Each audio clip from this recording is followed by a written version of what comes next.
Welcome in, Braves Today. He is Lindsay Crosby. I'm Ben Taylor, bravestoday.com for all the written work. And Lindsay, trade deadline. It is approaching. We're not quite there yet. It's going to be August 1, but this is the weekend where all the movement will start to take place. Rumors have been happening and flying left to right. Let's talk about needs for the Braves, not just needs, but what we're willing to part with in order to get some of those needs. And it all starts with pitching, in our opinion anyway, and that is both starting pitching and middle relief. I am of the impression that we still need a closer, but you love to keep throwing in there that Iglesias, he did strike out the side the last time out. I'll give him that. However, I don't trust him. Nobody ever trusts the closer because you remember the one that he didn't do. So it's fine. Right. No. But to me, it's something, especially when you look at the news of Max Fried's rehab start getting moved. I'm not going to say, hands are blowing up or whatever. He's still expected to come back sometime soon. Mm-hmm. But when you look at the rotation right now, it's been Strider and it's been Morton and it's been Elder and then 2 question marks. And as good as you've been with 2 question marks at the back end of your rotation, it's been really impressive. But Bryce Elder's had some rough outings recently. And so Max Fried comes back, but it would still be nice to go get another guy. And to me, what you should do is you should go get somebody that has good enough stuff that they can take some starts over the last 2 months, and then they can make your playoff roster and work out of the bullpen, right? They still have some swing and miss stuff. Instead of starting, give them, hey, you're taking 2 innings, go out there, let it eat. You're not going to have to throw for 2 more days. And so the guy that I think would work out well, both from a familiarity standpoint with the team that has him right now and a cost standpoint, is Michael Lorenzen of the Detroit Tigers. 31 years old, expiring deal, not making a ton of money. He's got a 3.5 ERA in 17 starts this year. He struck out 76 guys in 100 innings. And it's something where he has shown the ability to work in relief in the past. He's been, during his time when he was in Cincinnati, he went back and forth between starting and the bullpen. And so, he's only really been a full-time starter the last couple seasons. Mm-hmm. And so, he's a guy, he won't cost you a ton. You have a lot of familiarity with the Tigers because you've made deals with them before. You got Joe Jimenez from them, and you gave them Justin Henry Malloy, the third base outfield prospect who's now in AAA for them. Mm-hmm. So, you have a good relationship there. Go ahead and make a deal for something like that now versus waiting until Monday, because we know the Tigers are sellers. We know the Braves are buyers.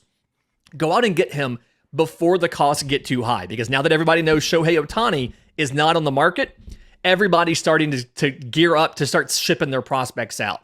Go ahead and do that. And the question's going to be, what do you have to give up to get him? I honestly think, based on the trade history with these teams, you could see Atlanta sending out a starting pitcher, maybe a guy like a Dylan Dodd, lefty Dylan Dodd, who's been up a little bit this year. It looks like he's not quite ready to contend or start every 5th day for a contender, but a team like the Tigers could go ahead and let him take starts and work his way into form to be a piece for them hopefully next year.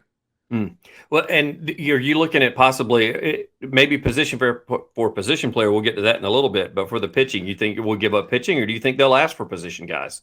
Well, the strength of the Braves system is pitching. And if you look at some of the deals that Atlanta's made so far, for the most part, they're giving up arms because that's what Atlanta has so much of. I do think that there are a couple position players that you could see moved.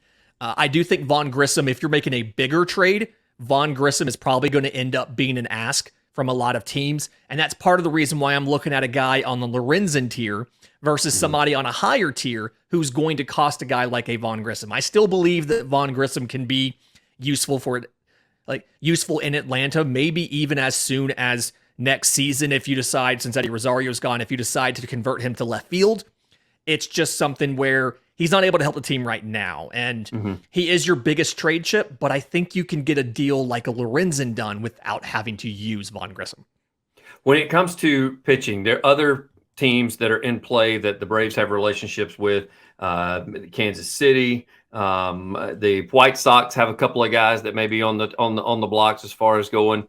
I had mentioned to you before we came on here, because we talked about starting pitching. Josh Hader's name's been thrown around from and I don't know if he's just miserable in San Diego or they just are trying to unload him. And that always worries me when you got a guy like that has been on basically the trade blocks for the last 3 years. His name always gets brought up, and I'm like, does he suck in the locker room? Like, why does his name always come up? Because he's a decent pitcher. I mean, he's a guy that he's somebody that could do the Braves some benefit if you're talking about, X's and O's day in and day out. But I don't know what he brings to the table outside of what he has on the mound. So I don't know if he's a guy they're looking at or not. Yeah, and a lot of closers are in that scenario where, like him, he's perceived to be one of the best closers available. He's going to be very expensive. Like, that's the big thing for a lot of these closers. And I think part of the reason the Padres are discussing selling him is because they haven't contended like they would. And rather than sign him, they want to get more back for him than just a compensatory pick. They want to be able to go ahead and save money for some of these extensions on their big players. I do think a guy like that's a little too expensive for Atlanta. But you mentioned the Royals. I think Scott Barlow, the reliever for the Royals, something I've noticed with Atlanta's reliever trades for the most part is I feel like they go and they get guys who have more than 1 year of control. Barlow is signed through this year and next year. He's arbitration eligible in 2024. So that feels like the kind of guy that Atlanta could go out. He could either be your closer then, or he could be one of your setup men. Just gives you another option out of the pen of a guy that can handle a ninth inning, is really good as far as swinging strikes. I want to say his strikeout rates, he's like just about 30%. He gets swings and misses on about 15% of his pitches, which is above average. And so a guy that can miss bats, a guy that can handle the ninth inning, and you have an additional year of control. Plus, you've made some trades with Kansas City in the past, so it's not like this is entirely unfamiliar between the front office and the Braves. You'd mentioned a little bit earlier when we started talking about Rosario, and let's move to the outfield a little bit. And that is one thing that you and I have discussed. The number one name that keeps coming up is Adam Duvall. I don't particularly like that call as far as bringing him in to play outfield. I know he's done it before. I do love Adam Duvall. I think he's been great for the Braves in the past. However, with Rosario not hitting right now, he's the only lefty bat because when Ozuna's platooning in there, he's the righty. So I'm back to the point where I'm willing to let him go again. And even though he was gone, he stays. He's now gone again. That's how that works. But I don't know that Duvall is the guy that the Braves need. I know that he's a guy that the Braves and fans love, but sometimes you got to put some personal loyalties aside and make a good business decision and bring in a lefty bat. Yeah, I mean, right now, the Braves everyday starters who are lefties, you have Matt Olson, you have Michael Harris. Neither one of those guys are moving. And then you have Eddie Rosario, who is in essence an everyday player because we face so many right-handed starters in this division.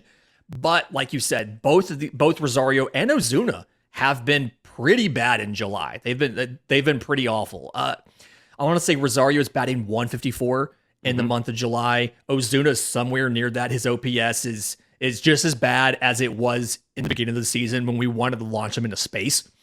And so to me, unless you're going to install Travis d'Arnaud as your basic DH, I think you need to find a lefty bat. And I'm looking for a veteran. I'm looking for somebody who's not going to be around a super long. You don't need him for a super long time. You just need somebody to get you through the end of the season.